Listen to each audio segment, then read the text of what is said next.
Greetings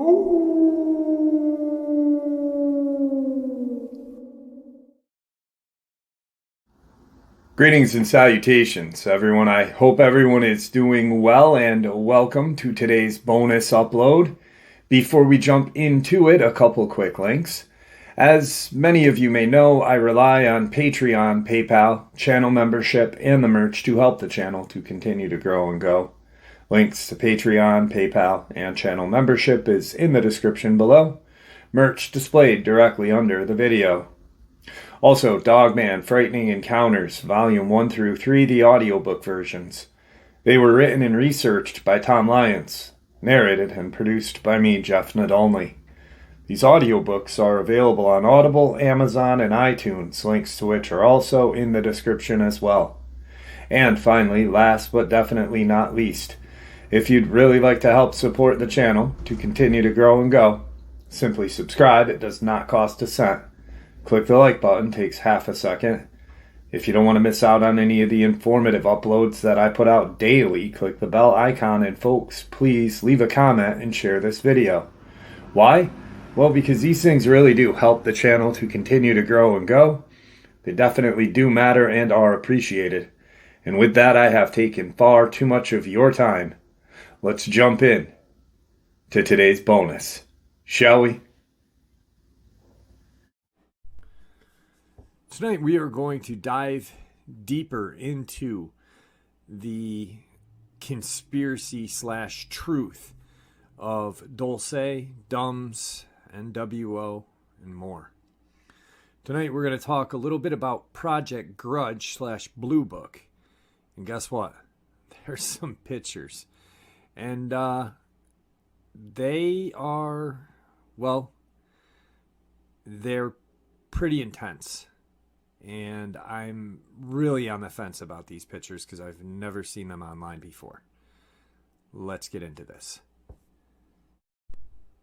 A series of Project Grudge / Blue Book reports have been released over the years in connection with the United States Air Force investigation into UFOs, which was supposedly terminated with the release of the Condon Report in the late 60s. Reports 1 through 12 of Grudge / Blue Book were generally innocuous and contained no classified or truly sensitive material. There was a final report, number 14, which was widely circulated and about which an entire book was written, Flying Saucers, an analysis of the Air Force Project Blue Book Special Report number 14 by Leon Davidson. 5th edition was published in 1976 by Blue Book Publishers, 64 Prospect Street, White Plains, New York, 10606. Missing from public view, however, was Report 13. Several years ago, Bill English, son of an Arizona state legislator and former captain in the Green Beret, had been assigned to an RAF listening post north of London as an information analyst. English was, in the course of his duties, asked to prepare and analyze of the elusive Grudge 13 report. On his discharge from his work at the listening post, he returned to the States and began to do a little UFO research on his own. English had been no stranger to the UFO phenomenon. In the Vietnam War, he was a member of the Special Force investigative team and went to retrieve a B-52 that had been forced down by a UFO and all of the occupants killed. Communications had been received from the B-52 before it went down to the effect that it was under attack by a UFO, a large light. The plane was found intact, sitting in the jungle. There was no swath indicating of a crash landing. Only the bottom of the fuselage showed any damage. There was no damage to the underside of the engine pods. Although the plane was completely intact, the entire crew had been mutilated. English, through contacts he maintains, has determined that the U.S. government most definitely supports a project dealing specifically with UFOs and captured aliens. According to what he has learned, the U.S. government captured a trio of aliens, and that as of the mid-80s, one of these beings was still alive in captivity. English also claims that, quotes, one point in the early 50s until the mid-60s, the Air Force maintained relocation and debriefing colonies for people who had experienced close encounters of the third and fourth kind. They were isolated for all intent and purpose for the rest of their lives, end quote. He doubts that these colonies are still in existence. English dictated 2 audio cassettes outlining what he remembered from the Grudge 13 report. These audio cassettes were transcribed into a handwritten note by another person. The information contained therein indicated what he had been suspected all along, that the U.S. government was involved in the greatest deception in the history of mankind, and that not only did flying saucers exist, but the government had several in secret storage and had captured at least 3 living aliens. The following is a summary of what Bill English remembers from what he read during that day in June of '77 of Project Grudge/Blue Book Report number 13. Inbox diplomatic pouch under lock and key system. Lock had been opened, and the pouch was easily accessed. Standard diplomatic couriers, pouch marked American Embassy couriers. Contained pouch serial number JL327, Delta. Inside a publication with red tape, which indicated code red security precautions, and an Air Force disposition form. Disposition form was standard, white-paged copy. Title was Analysis Report. Further down was Analysis Enclosed Report under Code Red Measures, Give Abstract Breakdown, and Report on Validity. Observe all Code Red Measures. Analysis required immediately. Underneath were a series of dashes, then the letters NDF. Then another series of dashes. Below that, lower left-hand corner, were the initials WJB. Publication was withdrawn from the pouch. It measured approximately 8 inches by 11 inches with a gray cover, heavily bound, paperback styled, similar to a technical manual. Across the center front, it read Grudge/Blue Book Report number 13. It was dated 1953 through 1963.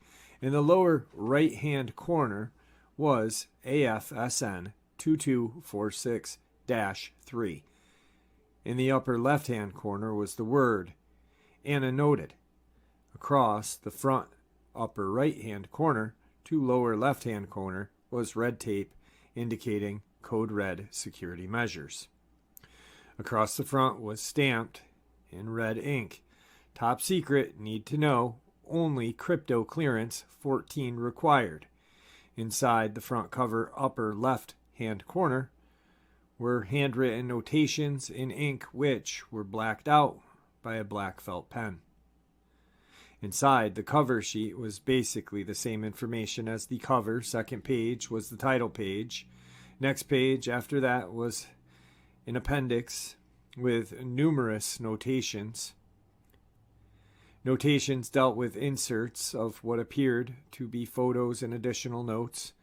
At the bottom of the third page it read J/BV page 1 through 624. Title page was the subject letter. Complete list of appendix not remembered. Title, some notes on the practical applications of the worst Nemo equations. Table of contents. Part 1, on the design of generators to accomplish strain-free molecular translation. Part 2, the generation of space-time discontinuous, closed, open, and folded. Part 3, on the generation of temporary pseudo-acceleration locus. Part 1, Chapter 1, design criteria for a simple generator and control system, referring to Equation 17, Appendix A. Part 2, Chapter 1, continuation of Einstein's theory of relativity to final conclusion. Part 3, Chapter 1, possible applications of Einstein theory of relativity at conclusion. Part 1, Chapter 2, Reports of UFO Encounters, Classification, Close Encounters of the First Kind, Subtitle, Sightings and Witnesses. Part 2, Chapter 2, Close Encounters of the Second Kind, Subtitle, UFO Sightings Witnessed Within Close Proximity. Part 3, Chapter 2, Close Encounters of the Third Kind, subtitled UFO Encounters and Extraterrestrial Life Forms Witnessed and Personal Encounters, subtitle, Colonies, Relocation thereof. Case Histories, Chapter 3, Part 1, Military Encounters with UFOs. Chapter 3, Part 2, Military Reports Concerning Sightings on Radar and Electronic Surveillance of UFOs. Subsection 2, Analysis Report. J. Allen Hynek, Lieutenant Colonel Friend. Appendix continued on for about 5 pages. Opening subject page consisted of report of findings as written by Lieutenant Colonel Friend and his analysis. Must stress at this point that the version seen was annotated. There were inserts that were added to this copy after it had been initially printed. Sections remembered very vividly are the photographs and the reports concerning captive sightings of various UFOs to include Mexico, Sweden, United States, and Canada. There were also what was then classified close encounters of the third kind. It was made very clear that these people, whom it was determined had genuine CE-3s, were moved in the middle of the night by the Air Force personnel and relocated to various sites in the Midwest and Northwest parts of the states. In many cases, these people experienced physical ailments from exposure to various types of radiation. One case especially noted and remembered very vividly was entitled Darlington Farm Case out of Ohio. Case apparently took place in October of '53. Man, wife, and 13-year-old son were sitting down at the dinner table. As they sat, their lights in the farmhouse began to dim. Dogs and animals raised a ruckus outside. A 13-year-old boy got up from the dinner table to see what was going on. Called his mother and father to come look at the funny lights in the sky. Father and mother got up, and as they got up, the son went outside into the yard. Father and mother went out onto the porch. When they got onto the porch, one of the dogs broke loose from the leash beside the house and came running around the front. Boy began chasing it out into the open field. As mother and father watched the light come down from the sky, they described it as a round ball of fire, and it began to hover over the field where a boy and a dog had run to. As they stood and watched, the mother and father heard the boy scream for help, whereupon the father grabbed his shotgun, which was right next to the door, and began to run into the field, with the mother following. When the father got into the field, he saw his son being carried away by what looked like little men into this huge, fiery-looking object.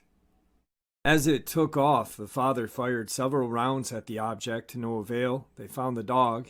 Its head was crushed, but no sign of the boy or any footprints of the little men who apparently carried him off.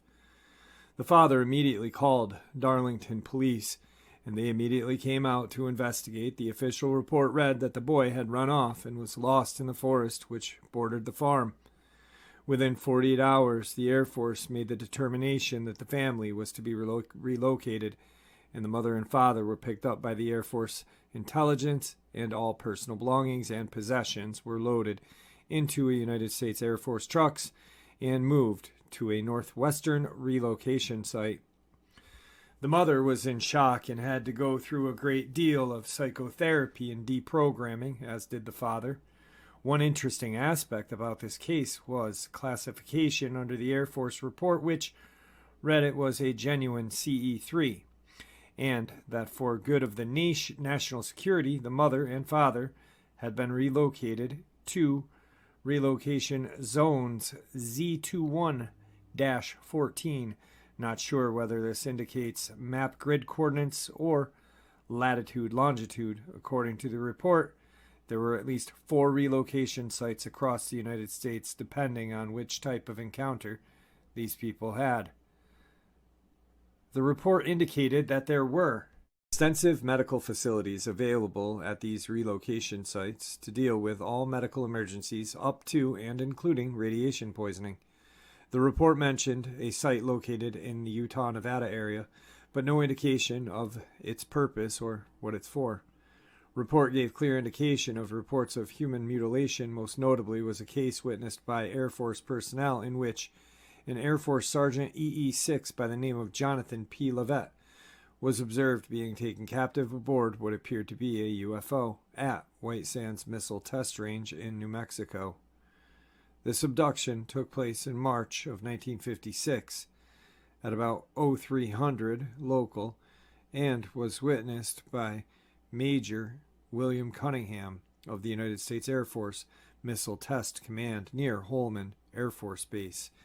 Major Cunningham and Sergeant Lovett were out in a field downrange from the launch sites looking for debris from a missile test when Sergeant Lovett went over a ridge of a small sand dune and was out of sight for some time. Major Cunningham heard Sergeant Lovett scream in what was described as terror and agony.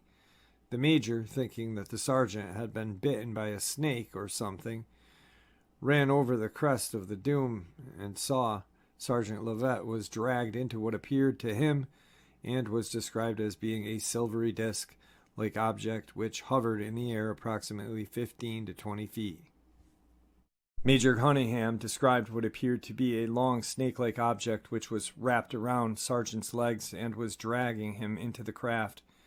Major Cunningham admittedly froze as the sergeant was dragged inside the disc and observed the disc going up into the sky very quickly.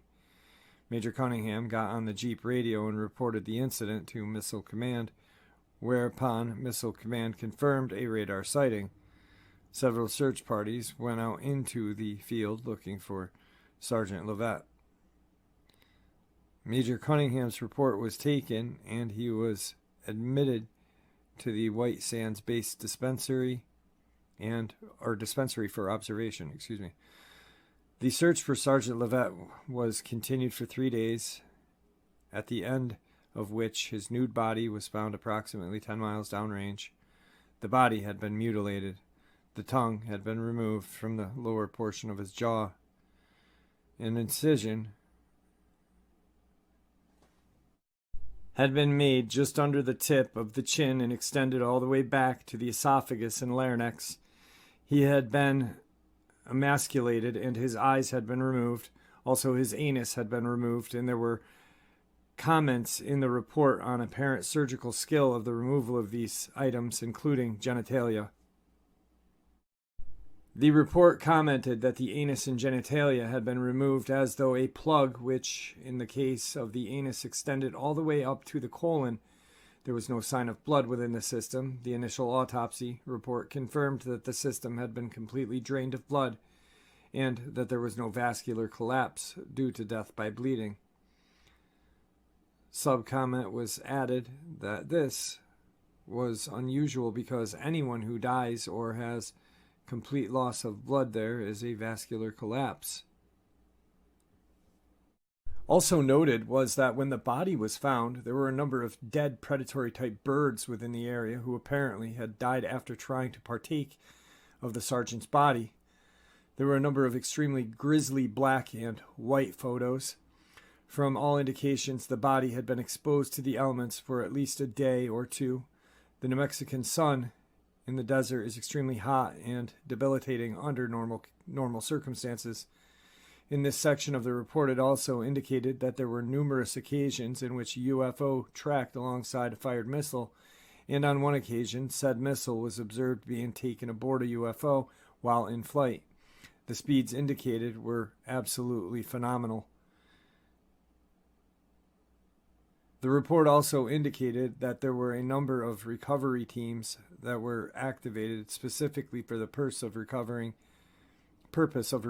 any and all evidence of UFOs and UFO sightings.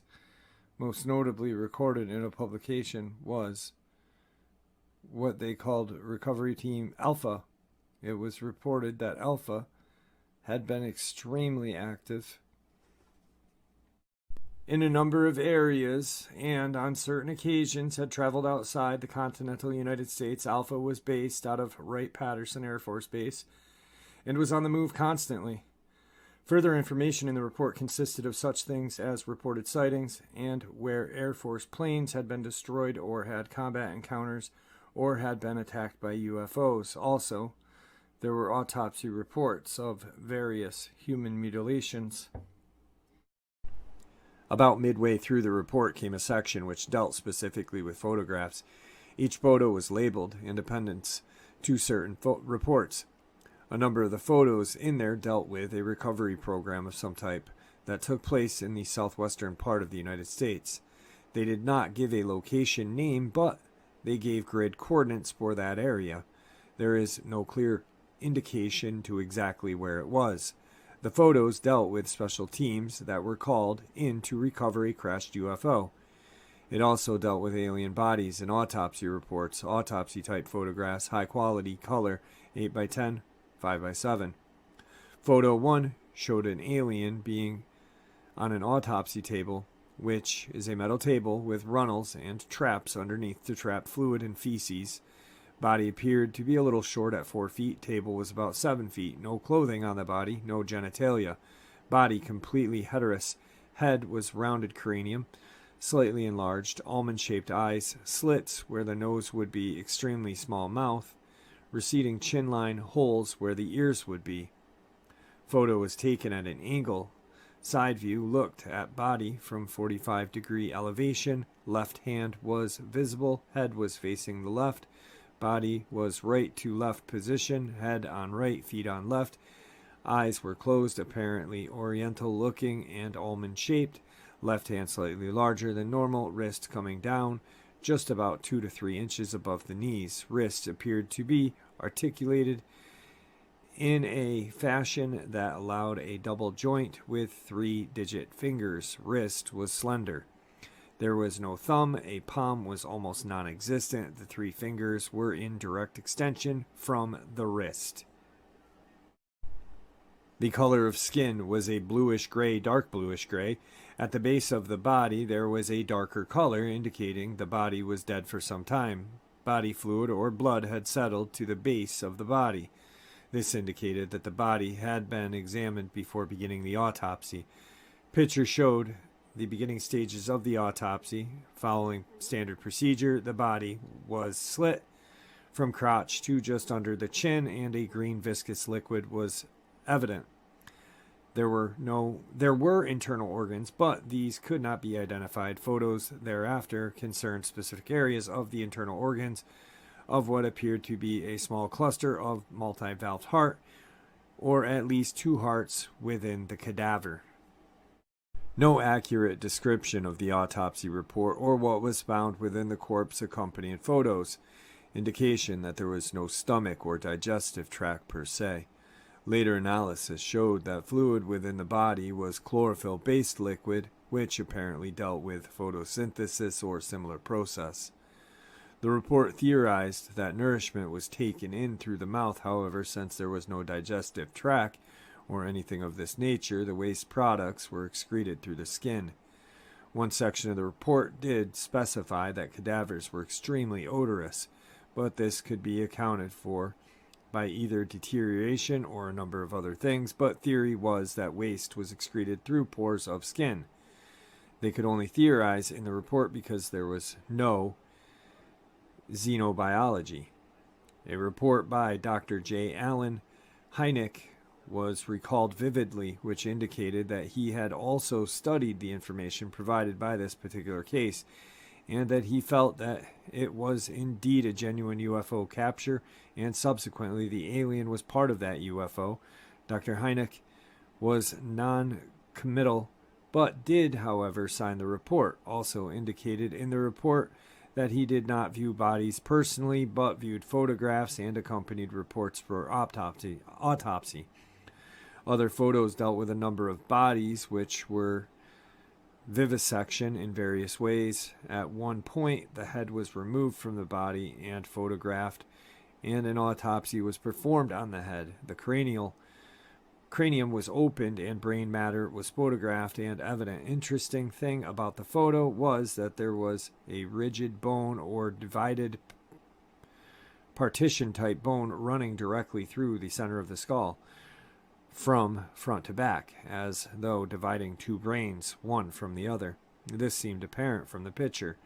The skin was completely removed from the cranial structure, and the skull was laid bare as much as possible. At one point, the skull was cut directly in half, and photos showed underdeveloped esophagus and nasal cavity.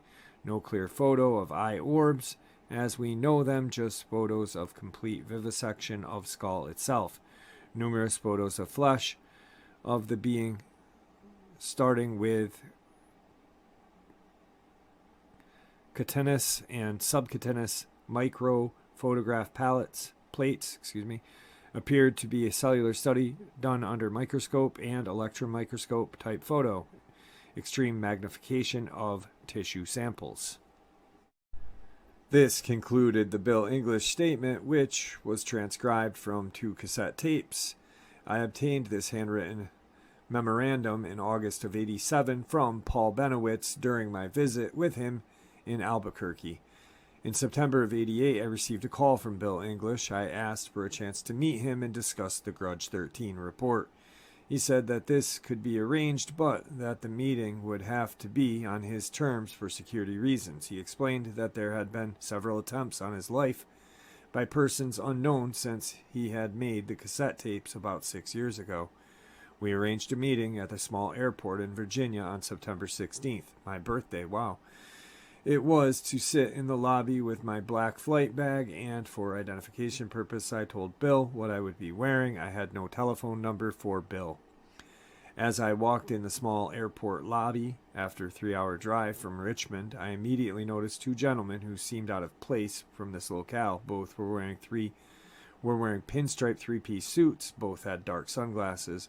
One was a black gentleman. One was stationed inside the lobby door, looking out at the parking lot. One was leaning against the airline container. I sat down after a few minutes, was approached by a tall, bearded man in jeans and a heavy jacket. He asked if I wanted to have a drink. We walked outside and he introduced himself as Bill English. We drove Bill's car to a local bar. About 5 minutes after we had ordered, he started talking. The men I had seen in the airport came into the bar and sat down. We left for Bill's house and never saw the men again for the next 2 days. During the next 2 days, I stayed with Bill and his wife and 2 kids in a small trailer in the middle of a field on his farm. I asked him endless questions concerning Grudge 13 document, how he happened to see it, what happened to him after he saw it, and literally thousands of questions about the content of the document. My impression of Bill English was that he is totally honest, that he stood behind his statements and recollection of the Grudge 13 papers, that he was devoted husband, father to his wife and 2 children. Bill English was ready to come forward and enter into any debate regarding the legitimacy of the document and his recollections thereof. Of Bill's compassion for his father and his father's feelings concerning Bill and the reason for their occasional disagreements, I have tremendous respect for Bill and what he has tried to do in getting this information out to the public. It has been tremendous personal risk, not to mention the ridicule by sponsored agents such as Bill Moore, who stated that the Grudge 13 papers were a fraud. What follows is additional information about Grudge 13 papers that I obtained from Bill during my visit. In addition to the following, Bill painstakingly drew many sketches of the photos of different types of flying saucer, the equipment obtained from them, including a sketch of a football-sized nuclear generator and sketches of the autopsy photos. From my notes taken during my 2-day meeting, Bill described a photo taken of 3 alive aliens, very clear. Aliens standing against a white tile wall, looking confused, as if they had been shoved, were looking in different directions. Reports said that the aliens had contacted a U.S. intelligence agency for initial 2 meetings, one at Holman, one at Homestead. U.S. Air Force relocation personnel for persons involved in close encounters were referred to in report as Men in Black. Major Cunningham was initially accused of murdering Sergeant Jonathan P. Levitt. Charges were later dropped. Bill English's place of employment in England was RAF Security Service Command, RAF Chicksands. Entire Grudge 13 report was written as if the report was geared towards preparation of defenses. Report told of ultrasonic weapons found in Germany at the end of World War II that could shatter 4-inch thick armor. Report told of sensitive military and industrial areas at which personnel experienced missing time. Report talked about missing time experienced with personnel associated with the North American X-15 rocket plane project. Report stated that there were 17 different extraterrestrial species accounted for up at the time of this report. Extraterrestrials were referred to as ELFs, alien life form, in this report. Report referred to one UFO that was recovered and test flown. The UFO blew up as 2 Air Force pilots aboard attempted to leave the atmosphere. English recalls the date as the mid-50s. Report refers to flying saucer program as Project Red Light, and that a secret installation had been constructed in the middle of the Atomic Energy Commission testing ground in Nevada. At the time of the report, 11 alien cadavers were being kept at Wright-Patterson Air Force Base. That additional alien cadaver were being stored at 4 to 5 other medical institutions. That 2 flying saucers of extraterrestrial origin had been tested in the wind tunnel at Langley, Virginia. At the time of the report, 1 disc was being stored at MacDill Air Force Base in Florida. At the time of the report, 1 damaged disc was at the Eglin Air Force Base in Florida. At the time of the report, there had been 2 UFO incidences at Fort Riley, Kansas. At the time of the report, a detachment of the Alpha Recovery Team was based at Randolph Air Force Base. The report discussed civilian and military personnel who had been terminated to eliminate potential dangerous elements to national security. That General James Doolittle had been mentioned several times in this report, with the notation that Doolittle's prediction might be correct. There was no indication of what those predictions might have been. A short segment containing the quotation, "By presidential order, certain aspects of research had been undertaken." And there you have it, folks. I hope you all enjoyed today's bonus as much as I enjoyed sharing it with you. I'd like to thank you all for supporting this channel. It is your support that helps the channel to continue to grow and go, and what gives us all a place and a chance to share our experiences and theories judgment-free. Everyone is simply treated with the respect that we deserve. Stay safe, happy, healthy, and ever vigilant, keeping an eye on our children, pets, family, and our friends. These creatures are real. These events have happened. Share this information with those you love and care about, and it may just help save their lives someday. Until next time, never stop asking questions, never stop searching for the truth, and God bless you all.